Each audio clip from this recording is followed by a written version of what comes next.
Hello students, today I will explain you chapter number 6, Seher goes stargazing. Rearrange the letters to discover the names of things related to our universe. There is an activity for you. ये एक activity है, आपको क्या करना है इसमें?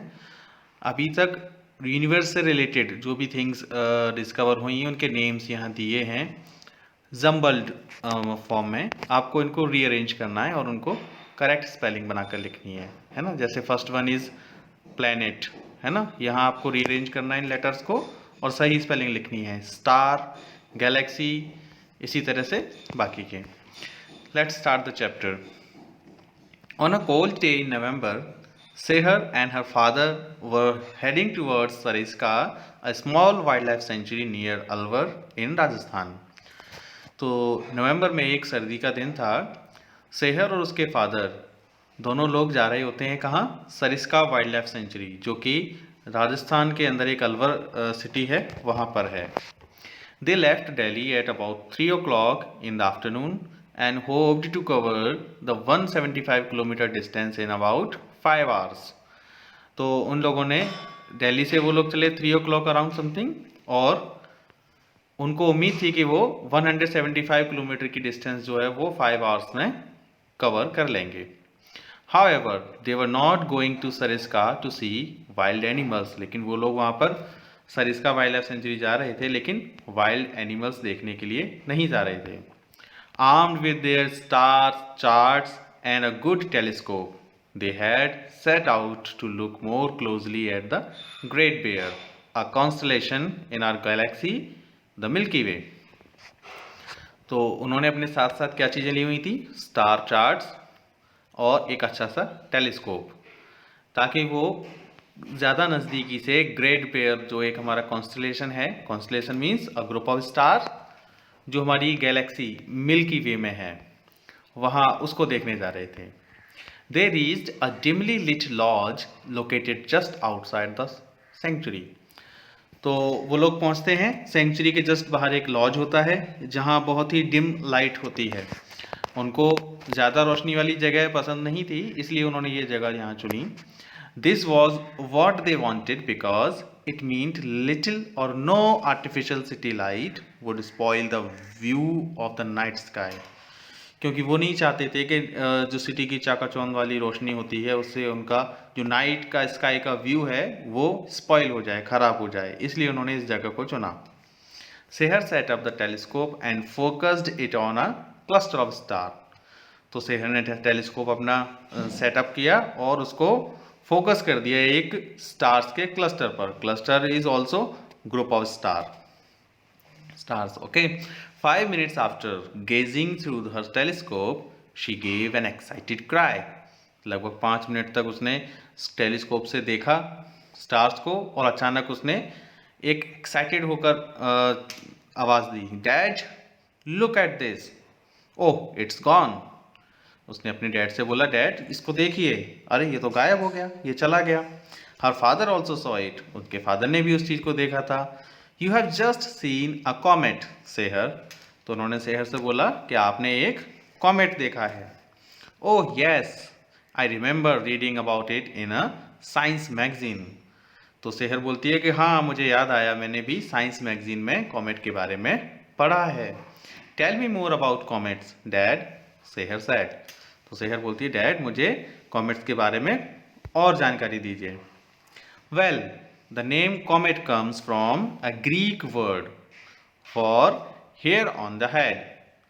तो उनके डैड ने बताया है कि बेटा कॉमेट जो वर्ड है वो एक ग्रीक लैंग्वेज का वर्ड है जिसका मीनिंग होता है हेयर ऑन द हेड। जैसे कि सिर पर हमारे बाल होते हैं ना, तो कॉमेट मीन्स यही होता है, हेयर ऑन द हेड। तो that's because they look like stars with fuzzy head और टेल। तो इसी वजह से जब वो हम कॉमेट्स हमारी नज़रों के सामने से गुजरते हैं तो हमें ऐसा लगता है कि उनका हेड जो है वो एकदम फजी, फजी यानी धुंधला टाइप का जलता हुआ दिखाई दे रहा है, और टेल्स उसके पीछे पूंछ टाइप की दिखाई दे रही है, बाल की फॉर्म में दिखाई देता है हमें, हेयर की फॉर्म में। Which ever way you look at them, जहाँ भी आप उनको देखोगे वो इसी फॉर्म में आपको दिखाई देंगे। They are not really stars and do not have any light of their own. लेकिन वो रियल में स्टार्स नहीं होते और ना ही उनके पास खुद की लाइट होती है। They reflect the light of the sun just like the moon. वो मून की तरह ही लाइट को, सन की लाइट को रिफ्लेक्ट करते हैं। If a comet is not a star what is it, asked Sehar. तो सेहर ने पूछा कि अगर कॉमेट स्टार नहीं होता तो फिर क्या होता है। You can think of a comet as a ball of ice, dust and small pieces of rock going around the sun. तो उनके फादर ने बताया कि आप समझ सकते हो कॉमेट को एक तरह से आइस की एक बॉल है जिसमें आइस है, डस्ट है और कुछ कुछ छोटे छोटे स्मॉल पीसेस हैं रॉक के, जो कि सन के अराउंड घूमते रहते हैं। When it goes too close to the sun, जब ये सारी चीज़ें सन के बिल्कुल नज़दीक पहुंच जाती हैं, the heat melts the ice and great clouds of gas and dust go streaming behind it. तो जब वो ये चीज़ें सन के पास पहुंचती है तो जो आइस होती है उनके पास, उनके अंदर वो मेल्ट होती है, पिघलती है और पिघलने के कारण उसमें गैसेस और कई सारे बड़े बड़े क्लाउड्स बनने लगते हैं। And dust go streaming behind it, और उसके अंदर जो डस्ट होती है वो धीरे धीरे बर्न होने लगती है, स्ट्रीम होने लगती है। This is what appears to be the tail or fuzzy head of the comet. इसी वजह से हमें कॉमेट का जो हेड और जो टेल होती है वो हमें फजी यानी धुंधली टाइप की जलती हुई दिखाई देती है। Most people have never seen a comet because they are too far for us to see without powerful telescopes, said her father. तो उनके फादर ने बोला कई लोगों को तो ये कॉमेट्स दिखाई भी नहीं देते क्योंकि वो हमसे काफ़ी दूर होते हैं और ये पावरफुल टेलीस्कोप के बिना कोई भी इनको देख नहीं सकता। So who first discovered and wrote about comets, asked Sehar. Sehar ने पूछा सबसे पहले कॉमेट्स को किसने खोजा होगा और इसके बारे में किसने लिखा। An English astronomer by the name of Edmund Halley discovered the first and wrote about comets and their movements. तो एक इंग्लिश एस्ट्रोनॉमर थे जिनका नाम था एडमंड हेली। उन्होंने सबसे पहले डिस्कवर किया था और इसके बारे में लिखा था कि कॉमेट्स और उनकी मूवमेंट्स के बारे में। Some small comets melt completely and are never seen again.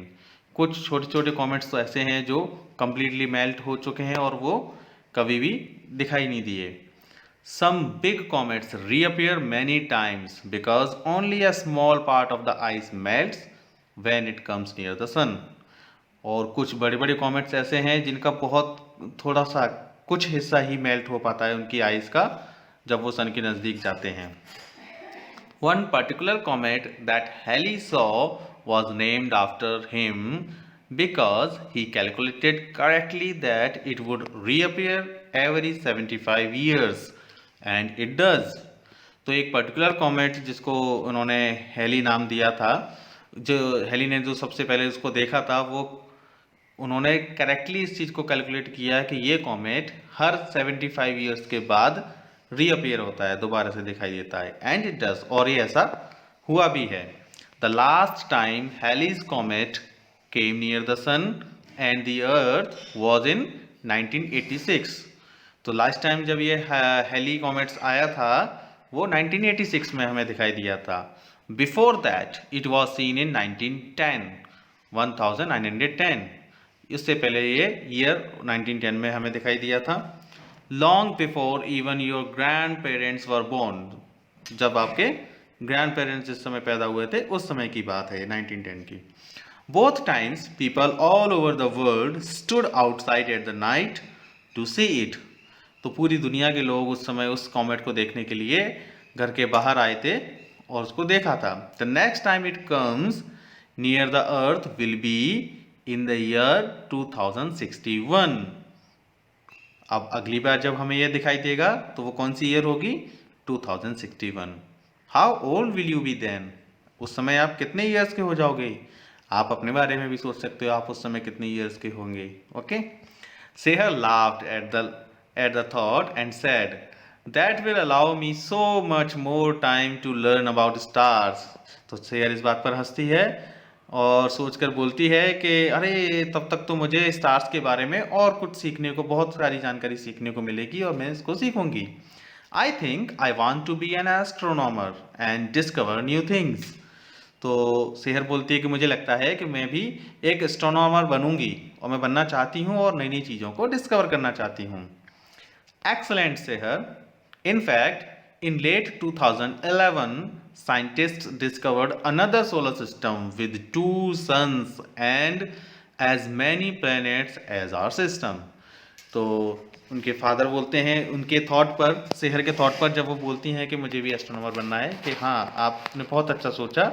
और इनफैक्ट अभी 2011 की ही बात है जब साइंटिस्ट ने एक और नया सोलर सिस्टम फाइंड किया है, डिस्कवर किया है, जिसमें 2 सन्स हैं, यानी 2 सूरज हैं उसके अंदर, एंड मैनी प्लैनेट्स, और कई तरह के प्लैनेट्स हैं जैसे कि हमारे सोलर सिस्टम में हैं। They have also discovered that Mars has 100 times more water than was thought earlier.